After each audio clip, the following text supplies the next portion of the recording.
दो लड़ाकू बहुएं। सयूरी और बेला दोनों ही शास्त्री परिवार की बहुएं रहती हैं। परिवार में सास मोहिनी, ससुर राजेश, सयूरी का पति हेमंत और हेमंत का बड़ा भाई यानी कि बेला का पति अभिषेक। सयूरी और बेला इन दोनों जिठानी देवरानी की शुरू से ही नहीं बनती। वो दोनों अक्सर एक दूसरे की खूबसूरती, औदा, घराना और बाकी चीजों से जलती रहती और हमेशा आकड़ में रहती। एक दूसरे को नीचा दिखाने की कोशिश में लगी रहती। देखो बहुओं, आज तुम दोनों को बहुत सारा खाना पकाना है। आज हमारे घर मेहमान आने वाले हैं ना, इसलिए जो जो पकवान एकदम लजीज है वो सारे बना दो, लेकिन खाना एकदम स्वाद बनना चाहिए, वरना हमारी इज्जत की धज्जियां उड़ जाएगी पूरे खानदान में। जी माँ जी, समझ गई। ओके माँ जी, डन। बेला और सयूरी एक दूसरे को टशन भरी आंखों से देखते हैं और अपने आप से कहते हैं, आज तो बहुत ही अच्छा मौका मिला है। इस बेवकूफ की माँ जी और सबके सामने बेइज्जती हो जाए, ऐसा कुछ करूंगी। हमेशा तारीफों के पुल बांधते ना सब तेरे। इस बार तानों के 56 भोग खाने के लिए रेडी हो जा मेरी प्यारी देवरानी। आज तो इसे कहीं का नहीं छोड़ूंगी। बात उड़ती है ना जिठानी बनकर, आज इसके पंख ही काट दूंगी। दोनों बहुएं खाना बनाने में लग जाती है और जब सयूरी फ्रिज में से दूध का पतीला निकालने के लिए मुड़ती है, तभी बेला उसकी सब्जी की कढ़ाई में मिर्ची पाउडर की पूरी बर्नी डाल देती है। बाद में जब मेहमान आते हैं तब सयूरी की बनाई सब्जी चखकर उन्हें इतना तीखा लगता है कि वो चिल्ला पड़ते हैं और यहाँ से वहाँ कूदने लगते हैं।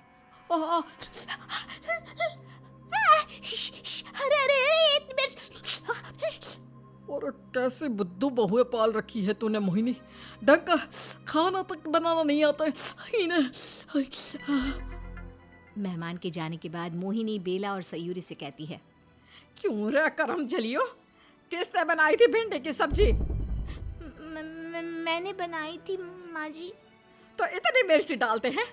पूरे महीने के राशन का मिर्च पाउडर एक बार में ही स्वाहा कर दिया सब्जी में। वाह, कमाल है। लेकिन माँ जी वो। चुप, एकदम चुप। आइंदा से अगर ऐसे भुलक्कड़ों की तरह काम किया ना तो 10 दिन तक भूखा रखूंगी, समझ लेना। हाँ, चलो अब खिसको यहाँ से और अपने अपने काम में लग जाओ। सयूरी का गुस्सा 7वें आसमान पर था। जरूर इस बेला की बच्ची ने ही मिलावट की होगी मिर्च की मेरी बनाई हुई सब्जी में। छोड़ूंगी नहीं आज इसे। सयूरी बेला के कमरे के बाहर पानी फैला देती है और कॉरिडोर में एक पर्दे के पीछे छुप जाती है। बेला जब दोपहर की नींद लेकर उबासियां लेते हुए कमरे के बाहर निकलती है, तभी धड़ाम करके जोर से कमर के बल गिरती है और चिल्ला पड़ती है, अरे मेरी कमर, हड्डियां टूट गई मेरी। वहीं सयूरी पर्दे के पीछे छुपकर इस दृश्य को देखकर मन ही मन फूट फूट कर हंसती है। लगता है इस डाकन ने ही ये किया है मुझसे बदला लेने के लिए, लेकिन मैं भी कोई कच्ची खिलाड़ी नहीं हूँ।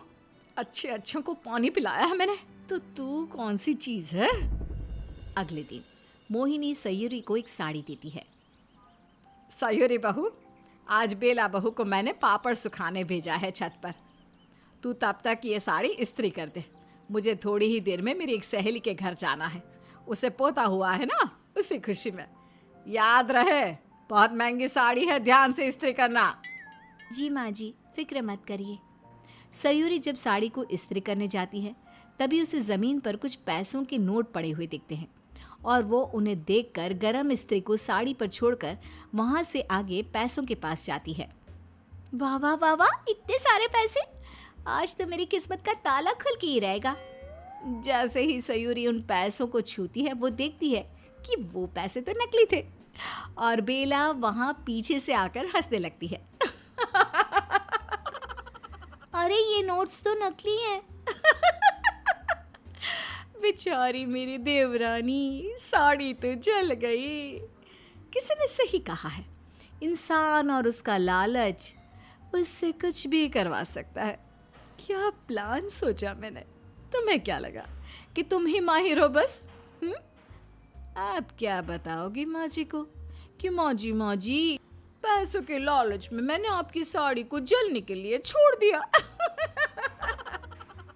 तुम्हारी तो खुद को तो नूरजहां समझती हो क्या? हाँ हाँ समझती हूँ। तुम्हें जलन होती है क्या? तुम्हें मैं छोड़ूंगी नहीं। जेठानी हो तो ज्यादा तेवर दिखा रही हो क्या? हाँ तो तुम्हें क्या? ज्यादा मत बोलो वरना क्या? दोनों बहुओं में बहुत बड़ी लड़ाई छिड़ जाती है और सभी घर वाले वहां एकत्रित हो जाते हैं। अपनी साड़ी को जला हुआ देखकर मोहिनी हैरान रह जाती है। नहीं, मेरी इतनी प्यारी साड़ी की क्या हालत कर दी। अरे कल मोहियों लड़ाकू बहुओं, जब देखो तब लड़ती रहती हो। पर माँ जी, इस सब में मेरी जेठानी जी का हाथ है। क्या? कुछ भी बकवास मत करो, समझी ना? बेला, सयूरी से ऐसे बात मत करो। लेकिन सयूरी, ऐसा क्या हुआ है? तुम दोनों में जब देखो तब किसी न किसी बात को लेकर कहासुनी होती ही रहती है। अरे थक गया हूं मैं तो। दिन बीतते जाते हैं, लेकिन दोनों बहुओं के बीच की लड़ाई खत्म होने की जगह और भी बढ़ती जाती है। आए सयूरी, तूने मेरा मेकअप किट क्यों तोड़ दिया? जेठानी जी, आपने मेरी चप्पल कबाड़ी वाले को जानबूझकर दे दी थी ना, इसलिए।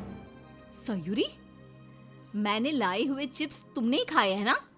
ओ जेठानी मैडम, तुम्हारी हिम्मत कैसे हुई मेरे कमरे में आकर मेरे वार्डरोब को तहस महस करने की? लड़ाइयाँ इतने हद तक बढ़ जाती है कि दोनों के पति हेमंत और अभिषेक काफी परेशान और तंग हो जाते हैं। वो दोनों एक बहुत बड़ा फैसला लेते हैं। बस बहुत हो गया, अब मैं और सयूरी इस घर में और नहीं रहेंगे। और मैं और बेला भी। इतने झगड़े, इतनी लड़ाइयाँ शायद ही किसी घर में होती होंगी। एकदम सही कह रहे हो तुम दोनों बेटा। ले जाओ इन दोनों आफत को और दे दो मुझे भी छुटकारा इनसे। वही तो, अब दिन के 2400 घंटे लड़ाई नहीं, भजन बजेंगे, पूजा पाठ होंगे। हेमंत सयूरी अलग रहने लग जाते हैं और बेला अभिषेक भी अलग रहने लग जाते हैं। इन दूरियों के बीच पहले कुछ दिन तो दोनों बहुएं खूब अच्छे से अपना जीवन गुजारती हैं, लेकिन जैसे ही थोड़े दिन बीत जाते हैं तभी घर में अकेले रहकर दोनों को बहुत बेचैनी सी होने लगती है। उफ़ो, ये क्या लाइफ हो गई है मेरी।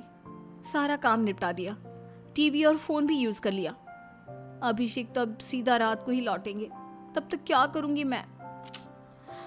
बहुत याद आ रही है घर वालों की और मेरी उस दुश्मन की भी। अब क्या मैं इन दीवारों से लड़ाई करूं? बहुत अकेलापन महसूस हो रहा है। माँ जी, पापा जी, चिरची और जेठानी जी की भी याद आ रही है। भले ही हम जंगली बिल्लियों की तरह लड़ते रहे, लेकिन पता नहीं क्यों अलग होकर, दूर रहकर अब मुझे उन सभी रिश्तों की अहमियत, उनका मोल समझ में आ रहा है। एक दिन बेला शॉपिंग मॉल में शॉपिंग करने जाती है और इत्तेफाक से सयूरी भी उसी मॉल में शॉपिंग करने आई होती है। दोनों एक ही फ्लोर पर होते हैं। जब बेला बिल भर के सीढ़ियों की तरफ नीचे जाने के लिए चल पड़ती है तो उसकी नज़र सयूरी पर जाती है, जो पीछे की तरफ अपने कदम बढ़ाई जा रही होती है और तीसरी मंजिल से गिरने वाली होती है कि तभी फटाफट से बेला भागती है और सयूरी को बचा लेती है। सयूरी! सयूरी की जान बच जाती है, जिसके बाद दोनों बहुएं एक दूसरे को कस के गले लगा लेती हैं और रोती हैं।